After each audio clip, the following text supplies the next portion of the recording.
Praise the lord. मी परमेश्वराचे आभार मानतो आणि परमेश्वराला धन्यवाद देतो की परमेश्वरानं पुन्हा एकदा संधी दिली त्याच्या वचनावर अध्ययन करण्यासाठी, मनन करण्यासाठी. म्हणून मी परमेश्वराचे आभार मानतो. आणि आज आपला विषय आहे आत्मिक दृष्ट्या परिपक्व व्हा, ग्रो अप. पास्टर टी.ओ. बनसो यांच्याद्वारे. योसेफाला एक स्वप्न पडले आणि त्याने ते आपल्या भावांना सांगितले. तेव्हा त्यांनी त्याचा आणखीच द्वेष केला. तो त्यांना म्हणाला, मला पडलेले हे स्वप्न कृपया ऐका. आपण शेतात पेंड्या बांधत होतो तेव्हा पहा, माझी पेंडी उठून उभी राहिली आणि तुमच्या पेंड्यांनी माझ्या पेंडीच्या सभोवती उभे राहून तिला नमन केले. तेव्हा त्याचे भाऊ त्याला म्हणाले, तू खरोखर आमच्यावर राज्य करणार काय आणि किंवा आमच्यावर सत्ता चालवणार काय? त्याच्या स्वप्नामुळे आणि शब्दामुळे त्यांनी त्याचा आणखी द्वेष केला. त्यानंतर त्याला आणखी एक स्वप्न पडले आणि त्याने ते भावांना सांगून टाकले. पहा, मला आणखी एक स्वप्न पडले आहे. सूर्य, चंद्र आणि 11 तारे मला नमन करत आहे. त्याने हे आपल्या बापाला आणि भावांना सांगितले. तेव्हा त्याच्या बापाने त्याला दम देऊन म्हटले, हे कसले स्वप्न तुला पडले आहे? मी, तुझी आई आणि तुझे भाऊ खरोखरच तुझ्या पुढे जमिनीवर लोटांगण घालायला येऊ काय? त्याच्या भावाने त्याचा हेवा केला, पण त्याच्या बापाने ही गोष्ट ध्यानात ठेवली. उत्पत्ती अध्याय 37 वचन 5 ते 11 मध्ये हे लिहिलेलं आहे. परिपक्वता हा वाढ आणि विकासाचा पुरावा आहे. आणि परिपक्वता केवळ शारीरिक विकासामध्ये नसावी, तर ती आध्यात्मिक म्हणजे आत्मिक विकास, चारित्र्य विकास इत्यांमध्येही असली पाहिजे.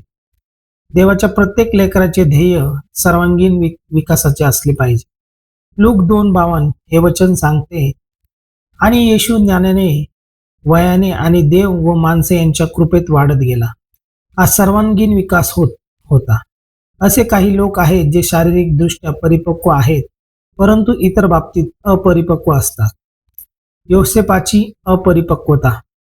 योसेपाचा छळ आणि त्याचे दुःख हे त्याने देवाकडून मिळालेले स्वप्न हाताळण्यात दाखवलेल्या अपरिपक्वतेमुळे ओढवले असे म्हणता येईल. त्याने आपले स्वप्न आपल्या भावांना सांगायला नको होते. समजा त्याच्या भावांची प्रतिक्रिया नकारात्मक असेल हे त्याला माहीत नव्हते, पण पहिले स्वप्न सांगितल्यानंतर त्याची प्रतिक्रिया पाहिल्यावर त्याने त्यांना दुसरे स्वप्न सांगायला नको होते. योसेफ मात्र अनुभवी नव्हता आणि अपरिपक्व होता. बायबल सांगते की जेव्हा त्याने स्वप्न पाहिले आणि त्यांना सांगितले, तेव्हा त्याच्या स्वप्नामुळे आणि शब्दामुळे त्यांनी त्याचा आणखी द्वेष केला. यावरून असे सूचित होते की त्याच्याबद्दल आधीपासूनच थोडा द्वेष होता, परंतु पहिले स्वप्न सांगितल्याने तो अधिकच वाढला. ते आधी त्याचा द्वेष का करत होते? उत्पत्ती अध्याय 37:2 हे वचन आपल्याला याची कल्पना देते. योसेफाने त्याच्या गैरवर्तवणाची बातमी आपल्या पित्याला सांगितली, यामुळेच ते त्याचा द्वेष करत होते. आणि योसेफाने त्यांना असे स्वप्न सांगून आपल्याबद्दल द्वेष आणखीन वाढवला, ज्यातून ते त्याच्या अधीन होतील असे दिसत होते. याचा अर्थ त्याने आपले स्वप्न आपल्या शत्रूंना सांगितले. असे करण्याचे धाडस योसेफाने कसे केले? आपला भोळेपणा दाखवून योसेफ आपले दुसरे स्वप्न आपल्या भावांना आणि बापाला सांगायला गेला, जे त्याच्या भावासाठी पहिल्या स्वप्नापेक्षा अजिबात चांगले नव्हते. त्याचे भाऊ त्याचा हेवा करत होते, परंतु त्याच्या बापाने त्या स्वप्नाचा अर्थ काय असावा याचा विचार केला. भावाच्या द्वेषामुळे आणि मत्सरामुळे त्यांनी त्याला मारण्याचा कट रचला, पण शेवटी त्यांनी त्याला गुलाम म्हणून विकले. उत्पत्ती 37:18-36. जर त्याने आपले स्वप्न हाताळण्यात अपरिपक्वता दाखवली नसती तर कदाचित हे सर्व योसेफासोबत घडले नसते. होय, देवाने आपल्या सार्वभौमत्वात सर्व गोष्टी त्याच्या भल्यासाठी घडवून आणल्या आणि त्याचे दुःख फायद्यात बदलले. पण देव योसेफाच्या जीवनातील आपला उद्देश दुसऱ्या मार्गानेही साध्य करू शकला असता. तुम्ही परिपक्व झाले पाहिजे. अपरिपक्वता सोडून द्या. परिपक्व लोक आपल्या जिभेवर नियंत्रण ठेवतात. याकोब 1:26.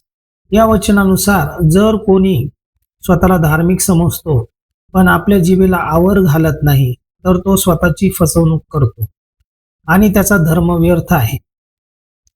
याकोब 3:2 हे वचन सांगते, आपण सर्वजण अनेक चुका करतो, परंतु जो कोणी बोलण्यात चूक करत नाही तो परिपक्व माणूस असून तो आपल्या संपूर्ण शरीरालाही आवर घालू शकतो. शौलाची परिपक्वता. शमूएलाने आपल्या इस्रायलचा पहिला राजा म्हणून अभिषेक केला आहे. हे शौलाने आपल्या चुलत्याला न सांगून परिपक्वता दाखवली. त्याने फक्त एवढेच सांगितले, तो ज्या गाढवांना शोधत होता ती सापडली आहेत असे शमूएलाने त्याला सांगितले. पण राजा म्हणून अभिषेक झाल्याच्या बाबतीत त्याने मौन बाळगले. पहिले शमूएल अध्याय 10 वचन 14-16. तुमच्या प्रगतीमुळे सगळेच खुश होतात असे समजू नका. प्रत्येक ख्रिस्ती किंवा तुमचे सर्व भावंडही नाही. तुमचे स्वप्न किंवा यश शेअर करताना सावध राहा. मिका 7:6 हे वचन सांगते, माणसाच्या घरचेच त्याची वैरी होतील. येशूने मत्ते 10:36 मध्ये असेच म्हटले आहे, माणसाच्या घरचेच त्याचे शत्रू होतील. काही स्वप्ने, काही दृष्टांत, काही लोकांसोबत शेअर करण्याची वेळ अजून आलेली नसते. शहाणी व्हा. ज्ञानी माणसे आणि हेरोद. ज्ञानी माणसे येशूच्या जन्मामुळे उत्साहित होती आणि त्याची उपासना करण्यासाठी त्याला शोधत होती. परंतु हेरोद त्याला ठार मारण्यासाठी शोधत होता. येशूच्या जन्मामुळे तो आनंदी होण्याऐवजी दुःखी झाला होता. त्याने येशूला यहुद्यांचा राजा म्हणून आपल्या सिंहासनासाठी एक धोका मानले. परंतु येशूला हेरोदाचे सिंहासन नको होते. त्याला हेरोदाचे हृदय हवे होते. येशूचे राज्य या जगाचे नव्हते. योहान 18:36. ज्ञानी माणसाची खोटे बोलून हेरोदाने त्यांना बालकाचा शोध घेण्यास सांगितले आणि ते सापडल्यावर परत येऊन त्याला कळवण्यास सांगितले, जेणेकरून तोही जाऊन त्याची उपासना करू शकेल. परंतु त्यानंतर ज्ञानी माणसांना स्वप्नात हेरोदाकडे परत न जाण्याची दैवी सूचना मिळाली आणि ते दुसऱ्या मार्गाने आपल्या देशात निघून गेले. मत्ते 2 वचन 16. माणसाचे हृदय सर्वात फसवणारे अत्यंत दृष्ट आहे. इर्मया 17:9. तुम्ही प्रत्येकाला सर्व काही सांगू शकत नाही. जर ज्ञानी माणसांना हेरोदाकडे परत न जाण्याची सूचना मिळाली नसती तर तो येशूला मारण्याचा कट रचणारा खुनी आहे आणि उपासना करणारा नाही हे ओळखणे इतके ते शहाणे ठरले नसते. प्रत्येक जण जे बोलतो तसाच त्याचा अर्थ असतो असे समजू नका. काही लोक गोड बोलतात पण ते विषाने भरलेले असतात. स्तोत्रसंहिता 55:20-21 वचन सांगते, माझ्या या मित्रानेच माझा विश्वासघात केला. त्याचे शब्द लोण्यासारखे मऊ आहेत पण त्याच्या हृदयात युद्ध आहे. त्याचे शब्द तेलासारखे गुळगुळीत आहेत पण प्रत्यक्षात ती उपसलेली तलवार आहे. यहुदाचे चुंबन हे मित्राचे चुंबन नव्हते, ते का विश्वासघातकाचे चुंबन होते आणि येशूची फसवणूक झाली नाही. मूर्खाची स्तुती ऐकण्यापेक्षा शहाण्या माणसाची कान उघडणे ऐकणे अधिक चांगले. उपदेशक 7 वचन 5. पौल म्हणतो की वारस जोपर्यंत बालक आहे तोपर्यंत तो सर्वांचा मालक असूनही दासापेक्षा वेगळा नसतो. गलतीकारास पत्र अध्याय 4 वचन 1.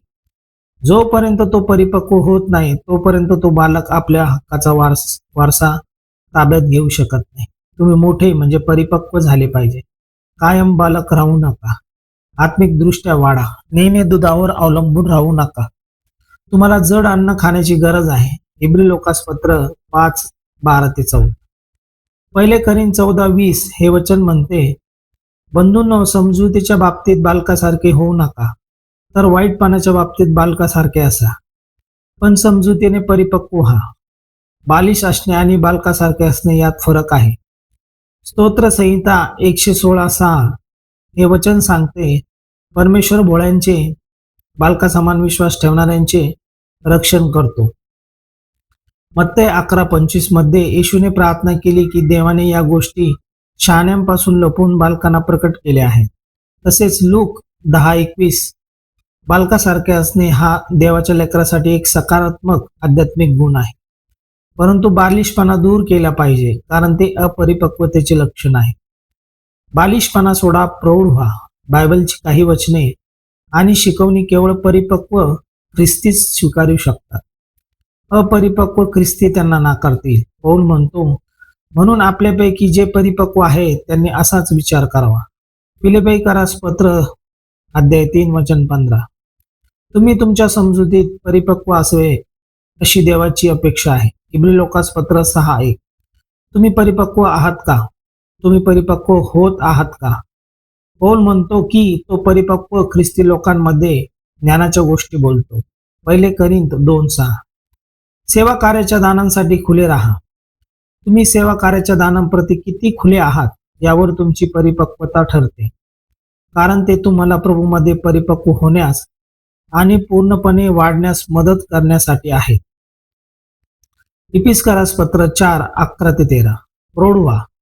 बालिश गोष्टी सोडून द्या. लोकांशी असलेल्या संबंधासह तुमच्या ख्रिस्ती जीवनातील बालिश वागणूक थांबवा. परिपक्व व्हा.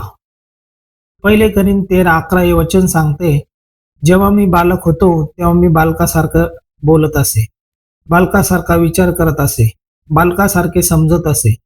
पण आता मी मोठा झालो आहे तेव्हा बालकाच्या गोष्टी सोडून दिल्या आहेत. प्रीतीमध्ये वाढा. सर्वात महत्वाचे म्हणजे प्रीतीमध्ये प्रेमात वाढा, कारण ती सर्वात महान आहे. 1 कोरिंथियर 13:13. येशू म्हणाला की देवावर प्रीती करणे आणि आपल्या शेजावर प्रीती करणे यापेक्षा मोठी कोणतीही आज्ञा नाही. मार्क 12:29-31, मत्ते 22:37-39. 1 कोरिंथ 14:1 हे वचन सांगते, प्रीती मिळवण्याचा खटाटोप करा. तुम्ही ज्या प्रमाणात प्रीतीमध्ये चालत आहात त्यावरून तुम्ही ख्रिस्ती म्हणून तुमची वाढ दिसून येते. ख्रिस्ती म्हणून वाढण्यासाठी तुम्हाला प्रीतीमध्ये वाढले पाहिजे. येशूने मानवजातीवर प्रीती केली आणि वधस्तंभावर तो मरण पावला. बायबलचे वचन सांगते की आपण पापी असतानाच ख्रिस्त आपल्यासाठी मरण पावला. रोमकारास पत्र 5:6. त्याने आपल्याला अनुकरण करण्यासाठी प्रीतीचे एक उत्तम उदाहरण दिले आहे. म्हणून तुमचे जीवन इतरांवरील प्रीतीने भरलेले असले पाहिजे. इफिसकर 5:2 हे वचन सांगते, आणि जशी ख्रिस्ताने आपल्यावर प्रीती केली आणि आपल्यासाठी स्वतःला देवासाठी सुगंधी अर्पण व यज्ञ म्हणून दिले, तसे तुम्ही प्रीतीमध्ये चाला. धन्यवाद. मी परमेश्वराचे आभार मानतो की आजचा संदेश तुम्हा सर्वांना समजला असेल आणि आपण बालकासारखे न होता परिपक्व होणं गरजेचं आहे या संदेशातून आपण शिकलो, म्हणून परमेश्वराचे आभार मानतो आणि इथेच थांबतो. Praise the Lord.